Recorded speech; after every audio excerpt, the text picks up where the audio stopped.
Hello, how are you? Are you having a good day? I'm having a good day. We are back on the water, but today, instead of searching for sunken treasure, we are going for buried treasure. That's right, we are headed off to the desert, way in the distance across the ocean, to find some buried treasure in a desert temple. Let's make our way over to the desert we found a few episodes back and see if we can find a desert temple. In the real world, there are tons of examples of desert temples, monuments, and ancient cities, many discovered and many still buried or tucked away in the hidden recesses of the world. Through archaeological research, we can locate and unearth these lost moments of history. Let's take a look at a couple of them, starting with one of, if not the most well-known site, the Pyramids of Giza. The city Memphis was the capital of ancient Egypt, located on the western bank of the river Nile where it meets the Mediterranean Sea.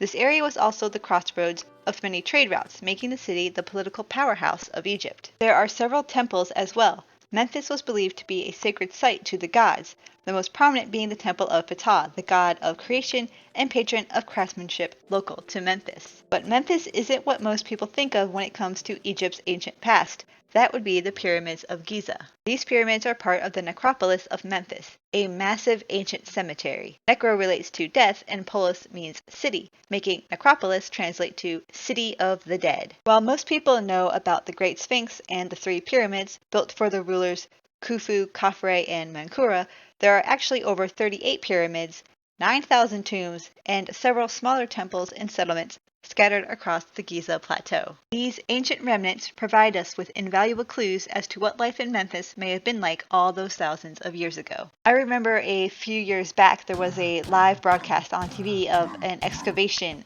in Egypt, and seeing the past being uncovered in real time, I realized that someone living in the 21st century, actually has a lot in common with these 1,000-plus-year-old bones than I could have ever imagined. It was both a comforting and kind of a terrifying thought, really.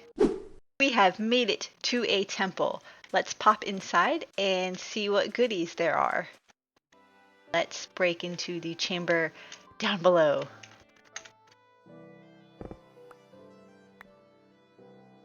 Monsters? Oh, excellent. No monsters.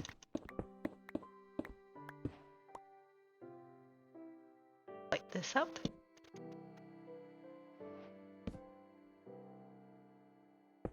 Boop. Aha! Can't get us. But we will get this, though. Let's see what are in these chests. Okay, a lot of stuff that we don't really need, but we'll take the iron and the horse armor.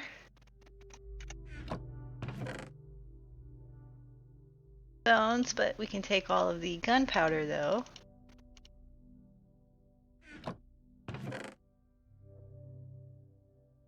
And I don't really care about the bones.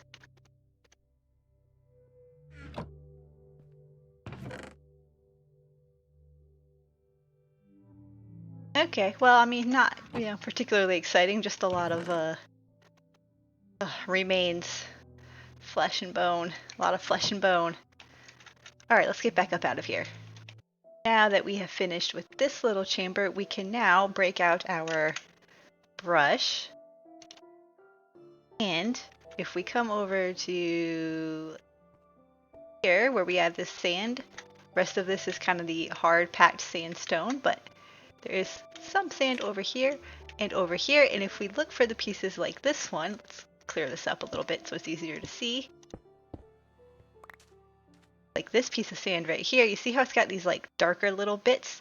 That's suspicious sand, and if we use our brush on it, let me test to make sure I press the right button. Okay, yeah, like this. Bit of TNT, boop. And now the suspicious sand is regular sand. But I think if we kind of dig out very carefully the sand here, we should find another little room with a similar floor pattern as right here, but underneath the sand, and we should find some more suspicious sand along the way. And I think if we clear out this sand, I think it'll give us a staircase down into this room. So let's clear up some of this layer by layer very carefully, and when we find suspicious sand, we can give it a little brush and see what's hidden inside. But now let's visit the city Petra in Jordan. This is one of my favorite examples of ancient architecture, a city carved into the cliffs. Much like Memphis of Egypt, Petra was also a crossroads of trade routes. Through these mountains passed incense from Arabia, silks from China, and spices from India. Petra was also the capital city of the Arabic Nabatean kingdom. Rock-cut structures were traditional for the Nabateans, but the facades of buildings were based on Hellenistic architecture, making Petra a stunning example of the fusion of Eastern and Western civilizations. Hellenistic refers to a period of time in Greek history between the death of Alexander the Great and the fall of Cleopatra and Mark Antony. Petra has an impressive array of channels, dams, and reservoirs that work together as a water management system, which was vital in such an arid environment. And remember, this was built thousands of years ago without the use of the tools and machinery that are so commonplace now. The area is comprised of red sandstone, which is prone to erosion from wind and rain. The area can also experience flash flooding. While tourism is great for the local economy, it is also a challenge to the longevity of the site. Between human interference and environmental factors, protecting and maintaining the ancient city of Petra is an ongoing effort. Okay, we have excavated this little room, and you see it has the same sort of floor pattern, the same floor mosaic as over here, but there's nothing hidden underneath this floor, just the suspicious sand that was filling up this space, and there's even a little staircase down into it. That concludes the desert temple, but there is another potential archaeological site in the desert. I think it was back over this way, kind of between the temple and that village, that we might be able to find some goodies also buried at. There is a structure we need right at the bottom of this little hill in between all these other hills. There's the village, there's the temple, so let's go see if this little well has anything good in it. And it's kind of fitting that there's a well right here because there is water. I think it's right over here. Yeah, there's water right here, so it kind of actually geographically makes sense for a change. Kind of hard to tell if the sand inside this well is suspicious sand or not with the water in there, so let's try removing the water and then maybe we can tell a little better, because I think that might be, but I can't really tell, so let's see if we can get the water out and get a better look. Ah, yes, we were right.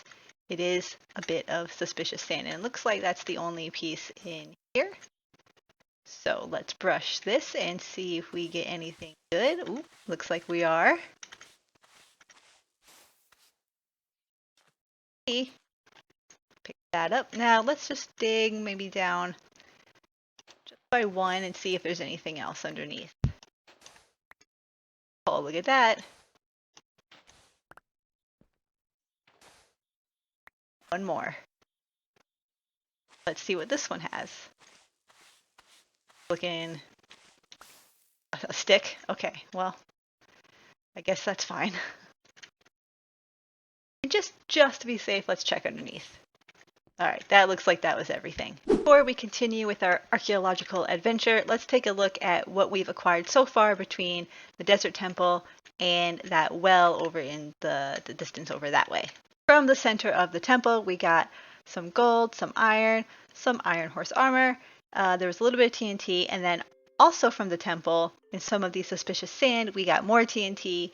We got 3 pottery sherds. Sherd is with an E, S-H-E-R-D, sherd, versus shard. So shard is like a brittle fragment of something, but a sherd is basically the same thing, but it's more specifically to pottery. And we also got a diamond from the temple. And then we got another sherd from the well as well. And I think there was a stick. We got a stick as well. We got 1 stick from the well as well. We are not yet done with our archaeological adventure. We are going to have to go back to the boat that we left over in the jungle, the desert jungle swamp area. We got to go all the way back over there, back into our boat, and we are going to go look at some ocean ruins because I think we might be able to find some suspicious sand and probably some suspicious gravel and maybe get a few goodies out of those too. But when we find these long lost treasures, how do we go about safely extracting, examining, and preserving them? Enter Archaeology. Archaeology is the study of the human past through material objects. We're generally talking about the really, really old past, the ancient past, but archaeology can also relate to the more recent past. Archaeology comes from Greek archaeos, which means ancient, and logos, which means knowledge or theory. Archaeologists study human and animal remains, pottery, paintings, buildings, text, tools, all sorts of stuff to try to figure out how a community once lived. If humans were involved, it can be studied. The places where human and human-made remains are found are called archaeological sites. We mean remains as in signs of human activity, not just skeletal remains. If the remains can be moved, aka portable, they are called artifacts. This would be things like pottery and tools. Things that can't be moved, aka non-portable, are called features. This would be things like buildings and pyramids. This can also include something like soil stains where objects once sat for a long time. Then there are ecofacts, which are comprised of animal and plant remains. Scientists can use this information to determine what sort of diet a community had. Before anything is removed from where it was discovered, detailed notes must be taken. The context in which an item is found in is just as important as the object itself. Prehistoric archaeological sites provide no written history. However, in historical archaeology, there are written records. Archaeologists will work with linguists to decipher languages. Sometimes it's the mundane records that provide the most info. Shopping lists give us an idea of what food was available, and tax forms show us who was the wealthiest inhabitant. Maybe someday, far in the future, there will be digital archaeology, and all your dumb posts online will tell a future scientist what kind of person you were and the kind of life you lived. That's a pretty humbling thought. It's really not a stretch to think that digital archaeology can be a thing. I mean, internet sleuths basically already are. There are a lot of types of archaeologists. The earliest examples would be looters and grave robbers. Earlier we talked about the necropolis of Memphis. Many of the tombs were raided long before archaeology and preservation of the past were given any serious importance. And somehow I don't think the tomb raiders looked like Lara Croft. I mean, maybe, but I kind of doubt it. Some archaeologists were part of warring countries. When an invading army took over an area, archaeologists were brought along to help document the victory and spoils of war. Wealthy explorers would also act as amateur archaeologists, particularly during periods of colonization. Some were respectful of the cultures and pasts they discovered, but others stole and sold off precious artifacts. Now that archaeology is a recognized science and treated with formulaic precision, there's a clearer division of sub-disciplines. There's underwater archaeologists who study, you guessed it, things under the water. They probably would have enjoyed the past episode where we were exploring shipwrecks. There's paleopathologists who study diseases and bacteria that affected ancient civilizations. Industrial archaeologists study artifacts and features post-industrial revolution, which we talked about earlier, that even though archaeology is usually the ancient past, it doesn't have to be the ancient past, such as industrial archaeology being post-industrial revolution, really not that long ago. There are also experimental archaeologists who try to recreate objects and how they were used. They sort of like role-play history. There are a ton more subdivisions of archaeology, and I highly recommend digging a little bit more into it if you have any interest at all. But speaking of digging, how do archaeologists determine where to dig? Historical records, stories, and myths can give them clues.